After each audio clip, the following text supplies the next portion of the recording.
Então, com isso, vou explicar aqui os verbos HTTP.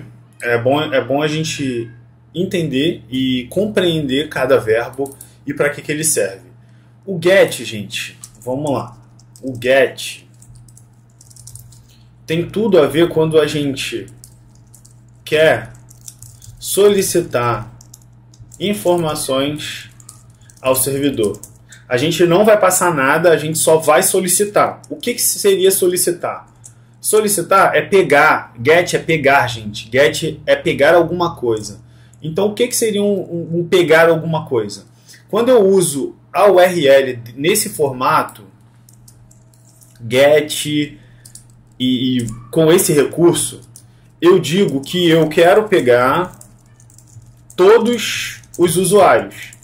Então, o que eu espero quando eu leio isso? O RESTful fala em semântica, tá, gente? Semântica é ter significado. A web em si ela tem muito significado, beleza? E o significado disso significa que vamos ver algo assim, ó.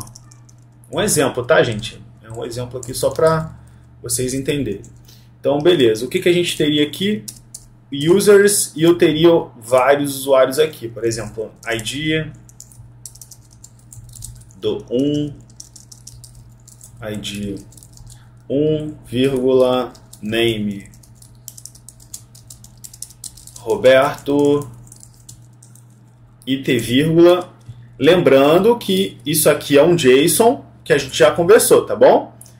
Então, dado que a gente teria vários usuários, então eu teria aqui o outro dado, poderia ter 10, 20, 30, 50... sei lá, poderia ter vários dados aqui, tá bom? Então aqui, por exemplo, estou duplicando. Deixa eu ver se eu coloquei alguma coisa errada. Vírgula 3, 4. Deixa eu fechar aqui. Deixa eu diminuir aqui. Deixa eu ver o que está errado. Vou Carla... botar Marcelo. Beleza. Aqui tem alguma coisa errada aqui. Mas claro, isso aqui é um JSON, tá? Deixa eu colocar isso aqui como um JSON. Ó. Aí, aqui... tá, aqui ficou faltando aqui, ó. Beleza, por isso o problema. Beleza. Deixa eu só mudar aqui, ok, beleza. Aqui, ó, está como tipo Markdown, então eu vou adicionar aqui só para ficar legal, para ele ficar bonitinho. Beleza, agora ficou colorido. Então, isso é uma estrutura JSON que eu espero na minha resposta. Lembrando, o que é a resposta? Assim que eu vier, ó, aqui tem até uma sintaxe aqui. E a gente tem um padrão também, tá, gente? Mas eu não vou focar nesse padrão, tá? Depois a gente pensa na esquema. No esquema, só vou mostrar, mas eu não vou me preocupar agora com o padrão, tá? JSON esquema. Aqui, se eu não me engano, é esse site aqui. É isso, doc. Introdução ao JSON esquema. Enfim, aqui ele dá um overview de como que você precisa criar um JSON válido, gente. O que é um JSON válido? É com as boas práticas, tá? Normalmente, no dia a dia, as pessoas não se preocupam muito, tá? Sinceramente, já trabalhei em vários lugares que não tinha tanta importância isso. Até em um dos lugares que eu trabalhei, eu tentei padronizar, a gente continuou e começou a fazer padronizado, né? Utilizando boas práticas. Mas, normalmente, as pessoas acabam não pensando em estruturar da maneira correta, tá? Mas daí a gente vai evoluindo e eu vou explicando o que seria essa maneira, entre aspas, correta. Lembrando que correto é relativo, tá? Então não vou dizer que é errado, é só uma forma de padronizar, que todo mundo siga as especificações do JSON esquema, mas, novamente, o padrão depende, tá bom? Beleza, voltando aqui. Então o get, gente, quando eu falo um get com users, eu estou pedindo para trazer todos os usuários. Para quem já trabalhou com Rails, já viu Rails, a gente conhece isso também como o Resource Index, o recurso da parte, não o recurso, né? O método, a action, a ação index, beleza? Então, beleza. Voltando aqui, se eu... Peraí. Se eu pego... Vou só copiar aqui. Vou fazer aqui embaixo. Beleza.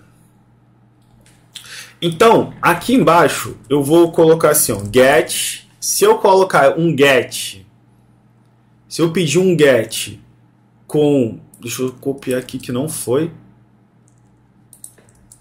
Beleza, foi aqui.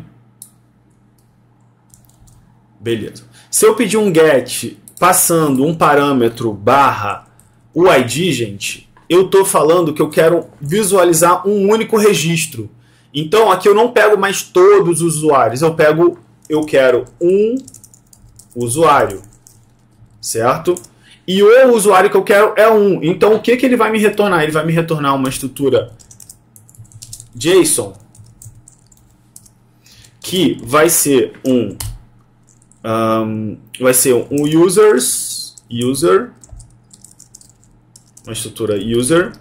Dentro ele vai me trazer todas as informações daquele usuário. Então o ID 1, esse user vai ter o nome,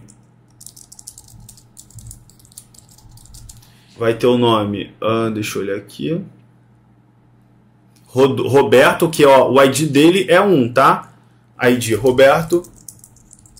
E aí eu poderia ter outras informações além, né? Ah, já que eu estou retornando detalhe, eu posso retornar muito mais detalhes sobre ele. Então, se é um usuário específico, por exemplo, qual é o papel que ele tem na empresa? Um exemplo. Diretor, director, um exemplo. Sei lá, description, não sei, tá, gente? Biografia, vou botar biografia. É uma pessoa muito legal de se trabalhar. Sei lá. Estou só exemplificando aqui para vocês verem. Então, com o mesmo get e com o mesmo recurso, eu posso utilizar para outros contextos. E com o mesmo recurso não, com um adicional aqui do recurso. E isso é a action no Rails, por exemplo, é a show, tá? E aqui eu só estou trazendo em paralelo com o Rails, mas assim, gente, eu vou mostrar outros frameworks e cada um aborda de uma maneira diferente, tá?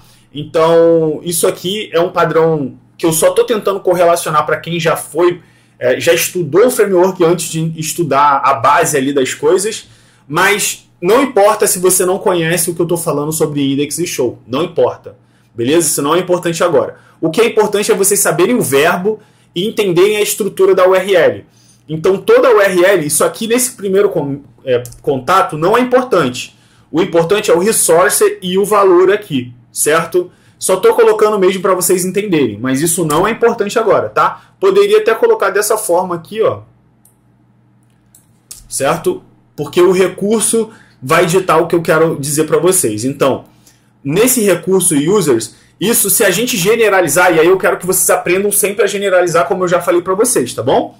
Então, se eu tenho um recurso lá numa entidade no meu banco de dados que se chama álbum, então aqui seria álbum. Se eu tenho uma entidade no meu banco de dados que se chama profile, perfil, vai se chamar perfil, profile. Tem uma entidade que se chama...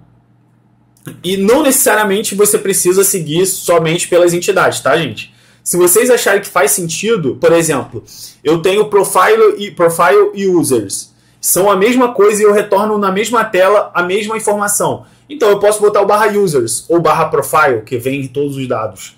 Aí vocês vão escolher o que vai ser mais semântico para o seu time, tá bom? O seu time vai definir isso também. Então, beleza.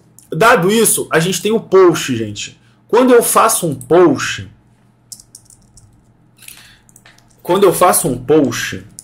para o mesmo recurso, users, eu estou falando que eu quero criar um usuário. Então, eu preciso passar uma coisa chamada body, corpo. Nesse corpo, eu passo um JSON, gente. Aí, a gente tem que saber qual é o formato esperado desse JSON, tá? Então, isso aí é um formato normalmente combinado ali entre entre o front-end que vai consumir, e eu vou explicar o que seria o front-end. Lembra, gente, lá do curl, o que eu já falei também sobre quem está consumindo? Lembra que a gente faz um curl Então o curl é o cliente. Então a gente pode ter um cliente que é um navegador, a gente pode ter um cliente que é um Postman. O que é um Postman, Rodolfo? Postman, meus lindos. É isso aqui, ó, Postman. É uma aplicação que a gente não precisa usar o curl. O curl já é uma aplicação um pouco... É mais próximo do terminal, né? Aí se você quiser usar uma ferramenta mesmo, o Postman é uma ferramenta excelente também, é bem legal também. Tá? Tem o Insomnia também. Insomnia. Esse também. Eu uso bastante Postman no meu trabalho, mas o Insomnia também é bem bacana, bem legal, funciona muito bem. É para você aqui, você vai adicionar os resources, a base da URL, né? O que é a base da URL? É o que eu falei para vocês que não é importante agora, que é essa parte aqui, ó. Isso aqui é uma URL base, tá, gente? Aqui, ó. Isso é uma URL base. Então, vou colocar aqui, ó, base URL base, tá? Base URL. Isso é uma URL base, então depois eu só vou botar o barra, o recurso, sempre. Certo? Então, eu preciso passar um corpo. Deixa eu ver se eu tenho um Postman. Eu acho que eu tenho. Que eu já mostro para vocês o que é o corpo ali. O que é o body. No Postman, né? Mas aí vocês vão procurar... esperou? Deixa eu ver. Peraí. Um minuto. E aí vocês vão entender, eu acho que é legal para vocês compreenderem também o funcionamento, dá uma baixa, vai olhando aqui também. Se vocês quiserem fazer uma request, eu já tenho algumas coisas aqui, porque eu já trabalho nas minhas aplicações, né? Tá, aqui eu vou usar um exemplo aqui, beleza. Skill... Tá, isso aqui, gente, vamos lá. Primeiro, aqui eu escolho o verbo, tá? Existe o head, o option também, só que esse daqui a gente não utiliza diretamente, tá, gente? Depois eu posso explicar para vocês. Mas isso aqui não utilizamos diretamente, o que mais usamos é o delete, patch, put, post e get. Então, eu estou passando um post, lembra, eu estou com uma URL base e estou com um resource que é chat-root. E aqui, normalmente, gente, pode ter também outros paths também. Aqui o recurso é chat-root, mas ele tem um set de configurações para configurar o chat-root e deve ser um usuário. Deve não, é um usuário lá de uma aplicação que eu tenho, tá? Que é o chat-root. Então, beleza. Dado que eu configurei, aí eu tenho os parâmetros que eu posso passar aqui como carry parameter. Se eu colocar aqui, vocês vão ver que vai aparecer aqui, ó. Vou colocar, sei lá, carry tester. Ó.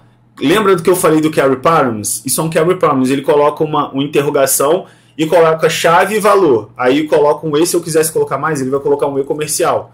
Ó, tester, sei lá, deixa eu colocar aqui, produto, câmera. Ó, então, isso aqui é muito utilizado para a gente fazer busca, gente. O search, como se fosse o search do Google. A gente utiliza muito carry parameters para esse sentido também, tá? Esse, na verdade, é um dos maiores intuitos que nós fazemos com o carry parameters. Mas, se você tiver alguma coisa mais complexa e vocês acham que faz sentido, entenda que carry parameters é isso, tá bom? Então, a gente coloca a interrogação, vai colocando chave, valor. Então, na busca, quando eu recebo, eu entendo que, beleza, eu quero buscar, por exemplo, produto, e posso colocar aqui, deixa eu ver, search, sei lá, true. Então, dado que a busca é verdadeira, ela tá ok, eu quero buscar mesmo, então busca o produto câmera. É um exemplo, tá? Um exemplo cholo aqui, mas só para vocês entenderem. Ok. A gente tem o authorization. O authorization, existem algumas formas de autorização e depois eu vou explicar para vocês também, tá? Existe a autorização com JWT, que é o mais usado, que também tem a ver com Beer Token também, muitas das vezes. Existe o OAuth 2, que é uma outra forma de fazer uma autenticação. Existe o Basic Auth também, que o Basic Auth é usuário e senha. Então, são formas de fazer a autenticação. E essas que eu falei são as mais importantes, tá? Acho que a mais a gente usa. A OAuth 2.0, se vocês puderem olhar. JWT Beer também, é bem interessante olhar. e o Basic Auth também, o Beer Token, que é a mesma coisa, né? E o Basic Auth também, que é o usuário e password. Beleza? Beleza. Dito isso, a gente tem o header, gente. No header são os cabeçalhos que eu mostrei já para vocês também durante a autenticação. Muitas das vezes a gente passa esses headers. Muitas das vezes a gente passa uma authorization. É muito comum quando a gente vai fazer uma autenticação. Então aqui a gente tem o beer e tem um token que é grandão, que normalmente a gente pega na API, tá? Então, no token, no headers a gente pega isso, certo? E esse é o body que eu acabei de falar para vocês. Aí a gente pode colocar no format data. Format data, gente, a gente faz isso no HTML. O HTML ele só faz get, então a gente precisa colocar dentro de um formulário e usar o método post para poder executar de fato. Mas aqui dentro a gente usa um raw.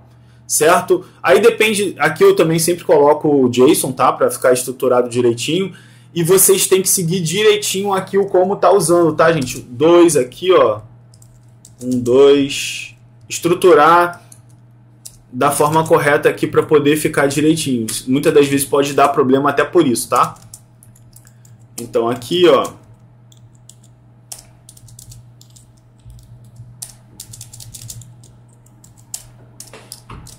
E precisa sempre estar entre aspas duplas a chave, tá, gente? Ó, vocês podem ver que está em aspas duplas aqui a chave e o valor ele é um booleano, aqui ele é uma string, aqui ele é uma string também, aqui ele é uma string, aqui é um booleano, aqui é um booleano. Então isso também tem que seguir esses princípios, tá? A gente tem que estar seguindo esses princípios. Existe uma forma da gente passar via binário também e existe o GraphQL para trabalhar com GraphQL também. A gente não vai ver isso aqui por agora, tá? Então, o mais importante é vocês entenderem isso daqui. Beleza. Dito isso, dado que eu já configurei, coloquei aqui o que é esperado, eu posso vir aqui em send e enviar, fazer a request. Aqui vai dar erro porque essa URL deve estar off, tá bom? Eu devo ter mudado, então por isso que não está funcionando. Mas entenda, é isso que basicamente a gente faz para fazer uma request numa API. API, lembre-se, é um outro sistema que eu quero me comunicar com ele, com esse outro sistema, tá bom?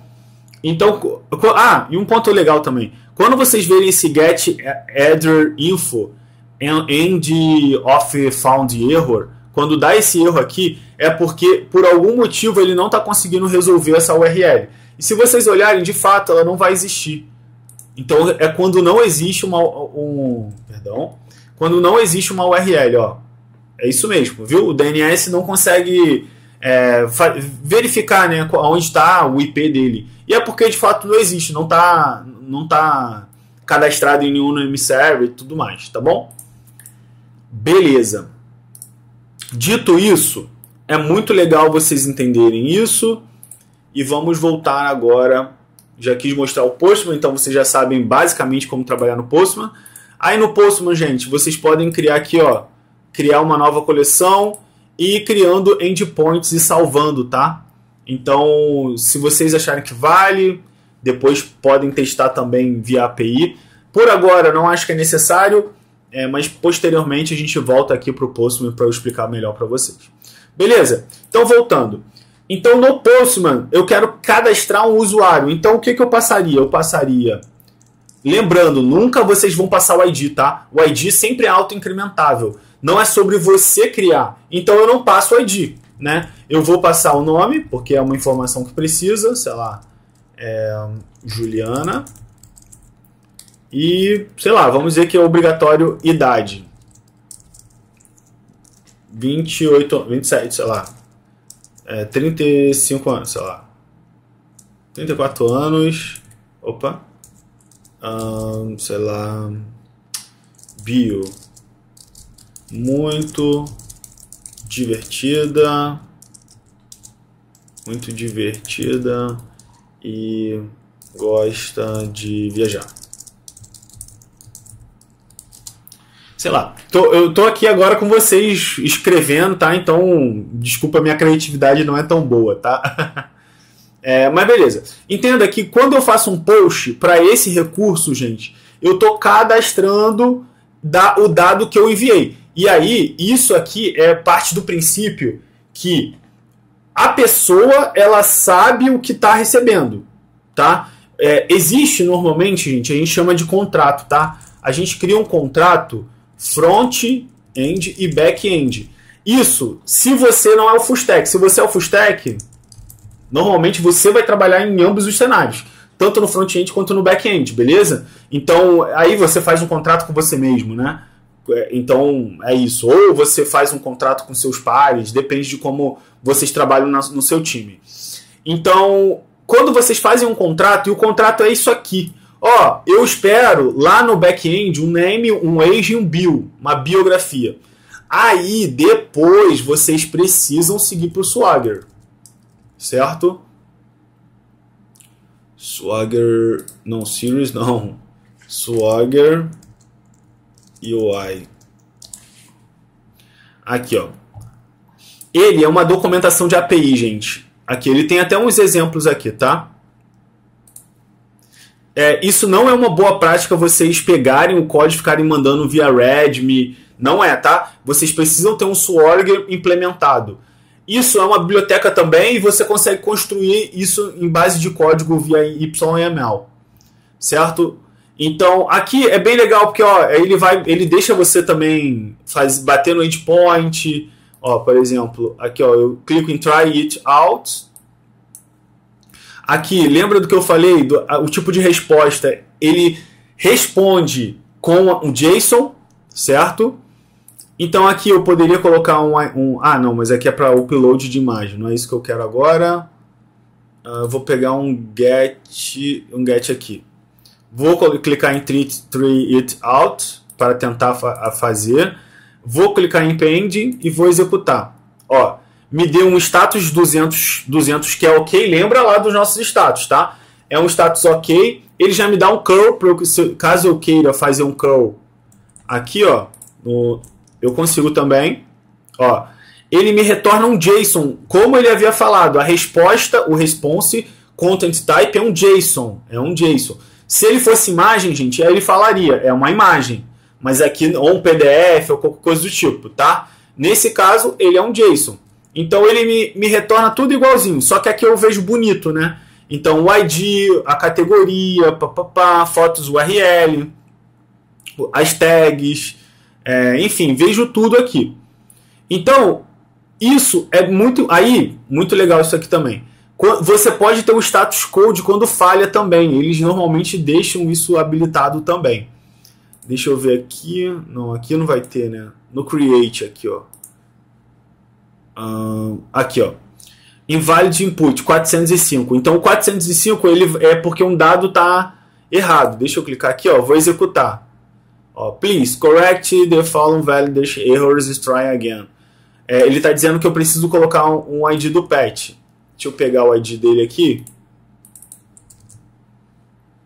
Vou colocar aqui.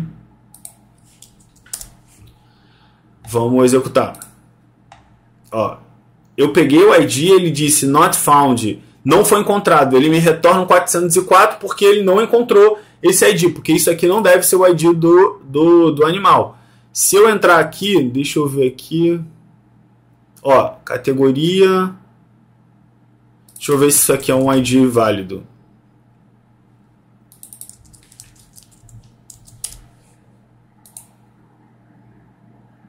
Também não é. E aqui ele vai falando os headers também aceito e tudo mais. Depois eu vou falar sobre cores, tá, gente? É importante também. Mas não agora. Enfim, o Swagger é muito importante porque essa documentação aqui, isso ajuda muito os desenvolvedores a prosperar o que eles estão criando. Lembrando, o código não é seu, o código é da empresa. Então não tenha capricho no sentido de não fique buscando, não, eu vou fazer dessa maneira. Não adianta, gente, você vai fazer da maneira da empresa. Então, se a empresa que você entrar não tiver, já fala, vamos usar um Swagger e tal, legal. Se não der, ok também, gente. Não se frustre por conta de vocês verem uma coisa que é bacana e que não dê para implementar, por algum motivo, tá? Às vezes sempre tem um motivo. E as empresas não são esse mar de boas práticas que vocês veem na internet, né? Na internet, mas a vida é totalmente distinta do que as pessoas falam, tá? Existem empresas, e não quer dizer que uma empresa é ruim ou boa, porque eu já trabalhei em lugares que não tinha como mesmo, porque já era um projeto em andamento ou era um protótipo, então eles aceleravam e a gente perdia um pouco dessas boas práticas, né? Beleza? Então, beleza. Dito isso, gente, agora voltando aqui, eu vou finalizar a parte aqui do post. E aí nós temos agora o patch e o put, certo? O patch e o put, gente. Patch e o put, ele tem características iguais. Put. Ele tem características bem semelhantes, na verdade. Verbs, method, aqui eu acho que eu já tenho, né? Acho que eu já tenho aqui. Beleza, deixa eu pegar aqui. Não abriu. Pode ser aqui da Mozilla. Beleza. Bom, vamos lá. Eu vou já falando também dos outros, tá? Porque tem vários, tá, gente? Mas eu tô só falando os que a gente realmente usa hoje. Beleza. Então, o patch, gente. O patch e o put. Cadê aqui o put? Cadê o patch? Aqui. O patch, ele só é para modificações parciais. O que significa isso? Significa, se eu passar um JSON, se eu passar aqui um exemplo, a gente tem name, age e bio. Imagina que eu só quero alterar o nome, tá? Então eu passo name e passo o que vai ser agora André, certo? Então eu vou passar o ID da Juliana, certo? Aqui, quando eu faço um post, ele tem o body que eu passo e eu tenho uma response, tá, gente? Eu tenho uma response. A response, que é a resposta, é um JSON também, que eu mostrei para vocês lá. Para quem não lembra, deixa eu pensar. Isso aqui é uma response, tá? Isso aqui é uma response. Certo? Isso é uma resposta dado o curl que eu pedi, né? Para encontrar aqui, até um exemplo de query params aqui legal. Find by status, aí ele dá um status, eu quero igual a pending, a pendente. Eu poderia igual a disponível, eu poderia igual a concluído, alguma coisa do tipo, tá? Então, ele aqui está aplicando um filtro. Para filtro também é legal, tá bom? Ou melhor, é para filtro mesmo que a gente usa. Mas voltando, a gente tem a resposta aqui. Então essa resposta, quando eu faço um post aqui, ela vai vir de alguma forma em que ela fale assim, isso já foi cadastrado, a Juliana foi cadastrada. E o ID dela, ele vai falar também o ID muitas das vezes, tá? Sei lá, o ID dela é esse ID aqui. Então, se eu quero modificar um dado da Juliana, eu preciso passar o ID. Então, o patch precisa de um ID, certo? Então, quando eu quero fazer uma mudança parcial, eu uso o patch. Mudança parcial. Eu quero parcialmente só mudar o name. As outras coisas eu não vou mudar. Ok? Aqui eu esqueci da vírgula. Então, eu não vou mudar aqui, correto? E no put é porque eu quero mudar tudo. Aqui vou colocar 7632. Então, aqui no put eu quero mudar tudo.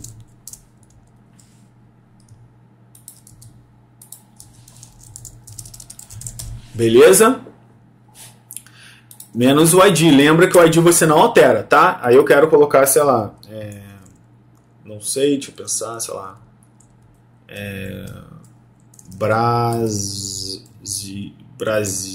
Brasil, sei lá, qualquer coisa. Vou colocar aqui 57 anos. Muito sincero e legal para trabalhar. Sei lá, qualquer coisa. Então, o put. Só que assim, gente, a verdade é que eu vejo muito mais assim, isso aqui não sendo usado da maneira que foi padronizada, tá? Lembrando que a padronização é feita por alguém, tá, gente? Alguém criou e falou que tem que ser assim. Então, eu já vi muitas vezes o put, às vezes não seguir como um pet, ou o pet seguir como um put. Já vi algumas alterações nesse sentido. Então, assim, acho que é legal sim seguir o padrão, mas eu acho que também vocês têm que ver se o projeto, da forma com que está o projeto, tá? Entre o put e o pet, tá, gente? Beleza? E a gente tem o último aqui, que é o mais usado também, é o delete. O delete segue o mesmo processo, o mesmo recurso, dado um ID, e ele só deleta. Normalmente, quando a gente tem um retorno, a gente faz um return via head, certo? No Rails. Mas é só um delete, ele não passa body, não tem informação, não tem nada. É só o delete. Aqui ele está passando via body, tá, gente? Esse payload. Ah, o que é payload, Rodolfo? Isso é um payload, gente. Isso é um payload. Um dado que a gente retorna é um payload, certo? Beleza. Aí a gente tem os outros aqui que eu acho que não faz muito sentido por agora, tá?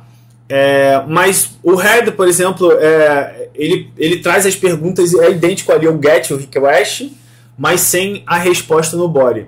Quando a gente não quer alguma resposta, a gente usa esse head. O head é muito usado com o delete, tá? Porque o delete, simplesmente a gente só quer retornar, ou melhor, a gente só deletou e não retorna nada, porque deletei, certo? Mas aí também depende do contexto, nem sempre a gente usa o read também.